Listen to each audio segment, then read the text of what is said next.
Ya, terima kasih kepada Frida, kelas 12 pemasaran.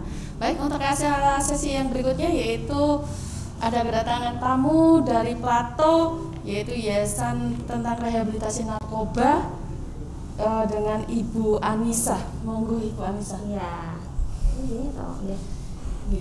Ya baik, selamat pagi adik-adik semua. Perkenalkan, saya Anissa. Saya dari Plato Foundation.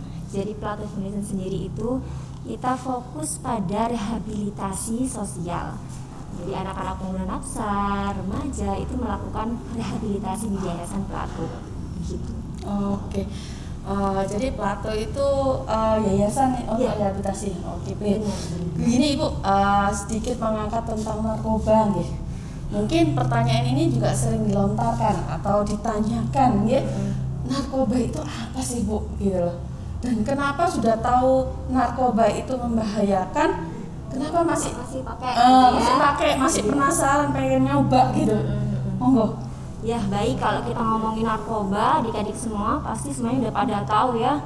Oh, narkoba banyak diperbincangkan, masanya sekarang sudah banyak diangkat dan banyak juga kepolisian sudah menangkap gerbong-gerbong pengguna narkoba ya, pengedar terutama. Jadi apa sih sebenarnya narkoba ini? Narkoba ini sebuah zat yang bisa menyebabkan ketergantungan ya, ketergantungan, dan itu bisa merusak fisik, psikologis dari penggunanya. Gitu Mbak. Tapi kenapa kok orang masih aja pakai? Remaja masih banyak ya. Kalau kita lihat sekarang jumlah pemakai narkoba, nggak peduli dulu sebelum pandemi atau saat ini sedang pandemi, banyak yang masih menggunakan. Kenapa ya kira-kira?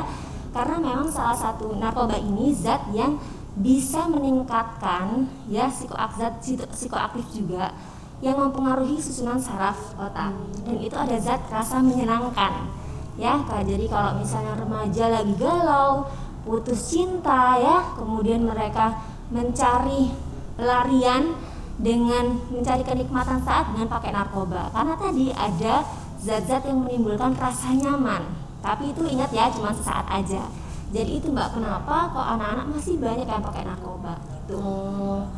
Sudah tahu berarti narkoba itu membahayakan, tapi masih coba karena rasa penasaran mungkin ya.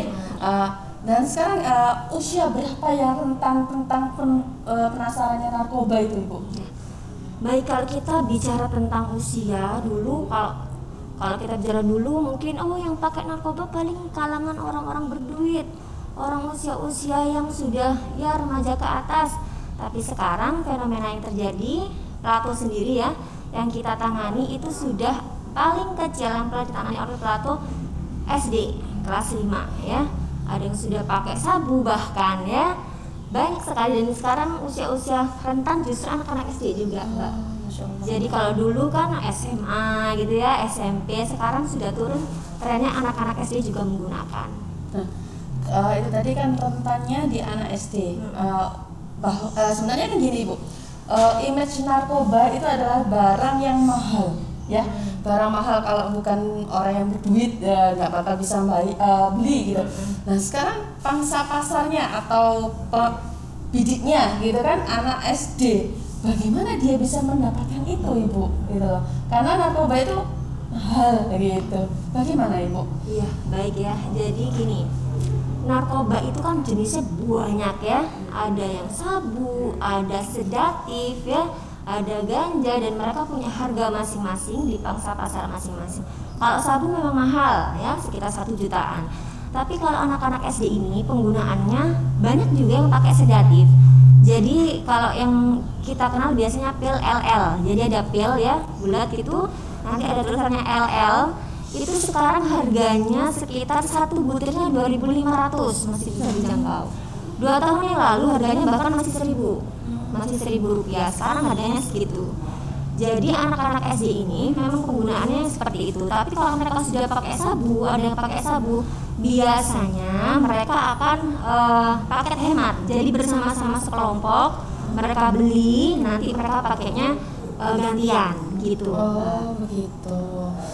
Itu LL itu dengan harga 2.000 itu dijual secara terang-terangan, maksudnya ini deh apa diincip-incipin dulu kan sekarang kan seperti itu ya, apa dikemas dengan sedemikian rupa sehingga mereka tertarik dengan kemasannya, warnanya, gambarnya, bentuknya, seperti apa itu Ibu? Sebenarnya gini, kalau kita lihat dari yang pelaku ini ya, mereka dapatkan ini memang dari rata-rata dari teman-teman, dan pasti kalau penjualannya nggak langsung terang-terangan mereka jual ya, pasti sembunyi-sembunyi. Cuman yang perlu kita garis bawahi di LL sendiri ini adalah justru psikologisnya Mbak. Anak-anak ini kenapa sih kok gampang banget sudah tahu mungkinnya dari mereka bahwa narkoba dilarang gitu ya, nanti kalau pakai akan ditangkap polisi. Tapi kenapa? Salah satu hal yang banyak kita dapatkan adalah perilaku asertif. Jadi ketidakmampuan untuk menolak, takut nanti dikucilkan oleh teman, terus dianggap anak mama ya, anak kampung, anak yang nggak keren. Bahkan dulu kita pernah menangani anak-anak SMP ya, SMP perempuan aduh luar biasa itu, mereka punya slogan kalau nggak pakai narkoba nggak keren Mbak. Jadi satu geng itu seperti itu. Dan itu kenapa? Salah satunya adalah tadi kemampuan asertif yang rendah, salah satunya juga disebabkan oleh konformitas negatif. Jadi mereka ingin sama dengan teman-teman yang lain, kalau nggak sama dengan golongannya. Betul. Kalau tidak ikut, jadi dianggap bukan golongan gua gitu ya. Benar sekali. Oh gitu. Terus ini kalau narkoba itu kan banyak jenisnya gitu. Apakah ngelem termasuk narkoba? Iya gitu. Lem itu masuk dalam NAPSA ya. Jadi kalau di ASI, jadi ada Assessment Severity Index, itu masuk lem masuk ya. Bahkan lem ini juga sangat berbahaya Mbak. Kita kemarin pernah menangani tahun lalu ya, laki-laki SMP, jadi dia candunya lem. Candunya lem setiap hari, hampir setiap hari dia hisap. Jadi dia dapat uang dari orang tuanya, dia pakai buat beli lem. Dan setiap hari, dan akhirnya kecanduannya sampai lidahnya itu, memang setiap anak punya ini ya, fisiknya yang keluar, yang dikeluarkan dampaknya berbeda-beda. Kalau si anak tadi, dia sampai nggak bisa berdiam, lidahnya terus bergerak. Jadi seperti itu sampai, dan itu juga memicu dia akhirnya depresi, dan dia sempat mau bunuh diri juga. Dan itu memunculkan hal-hal lain yang secara psikologis jauh dari normalitas. Oh gitu. Ya. Tadi kan sudah dijelaskan macam-macam, termasuk ngelem juga termasuk narkoba ya. Gimana sih kita bisa melihat atau setidaknya kita bisa, oh anak ini pakai narkoba deh, oh anak ini ngelem deh, atau anak ini sudah terjerumus di seperti ini deh. Bagaimana itu? Oke, baik untuk adik-adik SMK agama ya.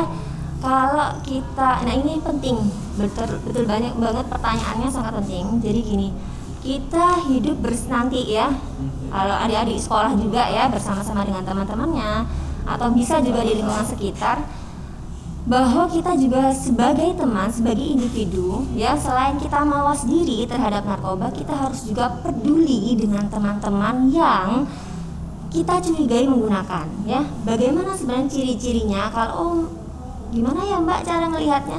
Yang paling sederhana sekali adalah melihat perubahan perilaku. Ada nggak perubahan perilaku dari teman kita ya? Contohnya, kalau biasanya rajin masuk sekolah, sekarang kok mulai bolos ya. Kalau badannya biasanya oke, semangat, sekarang kok mulai lemas ya. Nah, jadi perubahan perilaku mulai dari mentalnya ya, yang kemudian spiritualitasnya, semuanya bisa dilihat. Ketika ada perubahan perilaku, kita wajib untuk mencurigai itu tadi. Dan nanti memang tidak semudah itu ketika temanku bolos Mbak, berarti dia pakai nggak, seperti itu juga ya, karena harus kita melakukan ASI, Assessment Severity Index. Kita harus melakukan asesmen lebih lanjut apakah menggunakan atau tidak. Tapi secara kasat mata, kalau kita punya saudara atau kemudian teman yang sudah terlihat perubahan perilakunya dan cukup signifikan, berarti patut dicurigai. Itu saat kita tahu bahwa anak itu memakai narkoba atau sudah mencurigai bahwa tanda-tanda yang sudah disebutkan Ibu tadi, sebaiknya kita sebagai teman, kita sebagai keluarga itu membujuk untuk mereka harus bercerita tentang masalahnya sehingga mereka terjerumus di narkoba, atau membujuk untuk mengaku kamu pakai ya, nah, gitu. Apa langsung melaporkan atau langsung pak ini loh teman saya pakai narkoba, seperti itu, bagaimana tindakannya? Oke, baik. Ya, ini penting juga ya buat teman-teman sekalian ya. Gimana Mbak kalau misalnya udah teman dekat saya atau pacar saya ya yang pakai misalnya, apa yang harus saya lakukan? Langkah pertama yang harus dilakukan adalah dekati dulu ya, tapi masuk ke dunianya dulu. Ini yang sering kali menjadi gagal dari teman-teman peer educator pendidik sebaya ya, dari teman yang akan membantu teman yang lain adalah satu, biasanya mereka agresif dalam artian tadi seperti yang Mbak jelaskan. Kamu pakai ya? Kemudian ayo kita misalnya pukul bareng-bareng karena kan narkoba nggak boleh misalnya seperti itu. Atau kemudian menasihati dengan bahasa-bahasa yang terlalu yang membuat mereka nggak nyaman misalnya. Menjas. Kemudian memberikan dalil-dalil misalnya ya, berdasarkan kitab, berdasarkan Al-Quran kan nggak boleh gini-gini ya, misalnya seperti itu. Nah, yang pertama kali harus dilakukan teman-teman adalah masuk dulu ke dunianya mereka ya. Masuk dulu ke dunia mereka. Pertama, dengarkan dulu sebenarnya apa yang mereka rasakan, apa yang terjadi pada diri mereka ya. Dengarkan dulu, kita siapkan dua telinga kita untuk siap mendengarkan masalah yang mereka hadapi gitu ya. Kemudian setelah itu ketika mereka sudah trust, percaya sama kita, nah itu sudah poin yang sangat penting, poin yang sangat bagus, pencapaian yang luar biasa ketika seseorang sudah percaya. Barulah dimasukkan nilai-nilai edukasi ya, masalahnya masalahnya seperti apa, kemudian kenapa sih ketika kamu tetap menggunakan, dampaknya seperti apa, boleh dimasukkan di situ. Tapi ingat harus trust dulu, karena ketika si anak gak trust sama kita, memasukkan menginternalisasi, menginsight, maka akan sangat susah gitu. Nah setelah itu ketika dia sudah percaya, dia sudah tahu, baru karena kita bukan ahlinya maka harus di refer kemana, misalnya ke guru BK misalnya ya, kemudian ke tempat rehabilitasi misalnya, atau ke puskesmas itu lebih lanjut ya, tetapi yang koridornya harus tepat. Internet dulu ya. Jadi dengan kalau di sekolah belajar dengan guru BK dan bikin kesepakatan yang tidak membuat mereka merasa nggak nyaman, tapi mereka akan percaya dengan saya menceritakan ini ke teman saya, ke guru BK, itu nanti akan mendapatkan solusi. Kenapa sih hal tersebut kok kadang-kadang susah ya Mbak ya untuk anak mau bercerita? Karena pikiran mereka ketika ketahuan, ketika mereka cerita ke guru, waduh jangan-jangan nanti sama guru bakal dilaporin polisi misalnya, atau orang tua bakal atau saya akan dikeluarkan. Nah itu yang sering kali terjadi. Nah atau juga ketika menyasar ke sekolah-sekolah, yang kita tekankan kepada sekolah juga itu, jadi kepercayaan anak untuk mau terbuka dan nanti baru memasukkan nilai-nilai bahwa ketika kalian pakai bukan arahnya ke penjara karena itu untuk kriminal ya, tetapi adalah rehabilitasi, adalah jalan terbaik gitu. Terus gini, narkoba tadi kan sudah dijelaskan panjang kali lebar ya, narkoba bahwa merugikan sebenarnya. Apakah narkoba itu memang semuanya merugikan? Dan batasan seperti apa yang merugikan itu Ibu? Baik, sebenarnya kata narkoba itu kan drugs ya, obat ya. Obat, namanya obat berarti sebenarnya ada manfaatnya di situ ya. Ada yang digunakan untuk operasi misalnya, untuk menghilangkan rasa sakit, ada morfin dan lain sebagainya ya, itu zat-zat narkoba yang dipakai, tapi dengan jumlah yang pasti ditentukan oleh dokter. Yang menjadi masalah di sini adalah ketika narkoba ini disalahgunakan, dipakai tidak semestinya. Kalau narkobanya sendiri nggak masalah, tetapi yang salah adalah disalahgunakannya. Misalnya yang nggak ngapa-ngapain, harus nggak minum obat tapi dia minum. Ketika galau harusnya mereka melakukan coping stress yang positif, dia ke narkoba, misalnya dia pakai, dia minum setiap hari. Nah itu yang sudah menjadi masalah, Mbak. Yang menjadi ketika disalahgunakan, ya itu menjadi masalahnya di situ. Jadi tidak semua narkoba, tidak semua itu berefek negatif ya. Berarti sesuai dengan keperluan, sesuai dengan tujuan, dosisnya juga.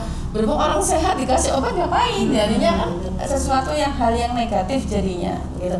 Oh ya, baru-baru ini kan trending ya Ibu ya, bahwa lagi hot-hotnya bahwa artis memakai narkoba.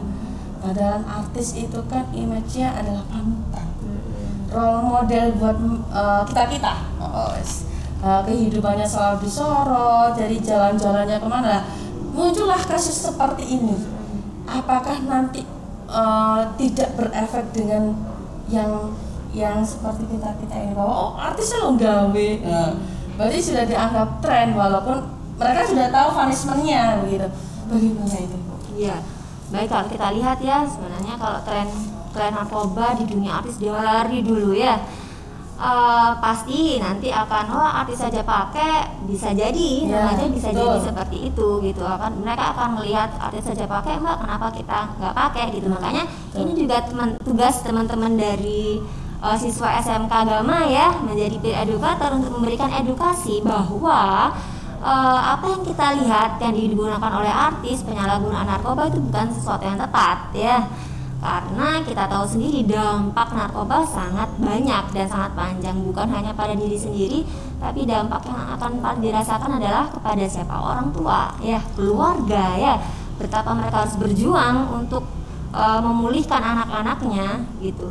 Jadi itu Mbak yang terjadi, dan memang sebenarnya bukan hanya di kalangan artis ya. Kalau kita bicara narkoba banyak sekali di kalangan mana saja ya, dari kalangan pendeta, ustadz, pegawai biasa, konglomerat, sudah banyak deh, dari anak-anak muda, anak SD ya, bahkan dari saya ceritakan, kemudian orang tua banyak. Sekarang lintasnya sangat luar biasa gitu. Jadi teman-teman di SMK Agama, ini menjadi tugas teman-teman sekalian ya, untuk bergerak bersama menjadi agen perubahan ya. Betul. Menjauhi narkoba, menjadi agen perubahan, memotivasi mereka yang galau-galau begitu. Baik Ibu, banyak sekali yang kita dapat dari percakapan hari ini. Mungkin ada pesan-pesan untuk adik-adik atau calon siswa SMK Agama Cendekia, khususnya kelas 10 yang akan masuk ke lingkungan atau menjadi keluarga besar SMK Agama Cendekia, Ibu. Oke. Baik, saya senang sekali pada pagi hari ini bisa diundang bersama untuk sharing ya pada adik-adik semua. Saya yakin ini adalah yang luar biasa sekali ya, karena kalianlah generasi yang akan membawa Indonesia menjadi lebih baik ya. Pesan dari saya, semoga teman-teman di sini, satu, yang pertama adalah jangan pernah sentuh sekalipun narkoba ya, apapun itu. Sepakat ya. Apapun itu jenisnya ya, minuman terutama juga, karena banyak teman-teman kalian di luar sana yang juga mengoplos minuman dicampur laven, dicampur arak, dicampur bensin, banyak sekali, dan itu luar biasa ininya ya. Dan kemudian yang kedua adalah jadilah peer educator buat teman-teman sebaya kalian ya. Jadilah penolong buat mereka ketika ada yang menggunakan. Ayo sama-sama mereka kita angkat, kita ulurkan tangan untuk mereka, dan jangan pernah jauhi dan bawa mereka ke tempat yang sesuai, misalnya tempat rehabilitasi. Yang ketiga, terus positif. Ketika galau terjadi, galau itu sebenarnya sudah normal ya. Manusia hidup pasti punya penasaran, manusia hidup pasti punya rasa galau ya. Tapi bagaimana cara kita melakukan coping stress yang positif terhadap masalah-masalah yang kita hadapi.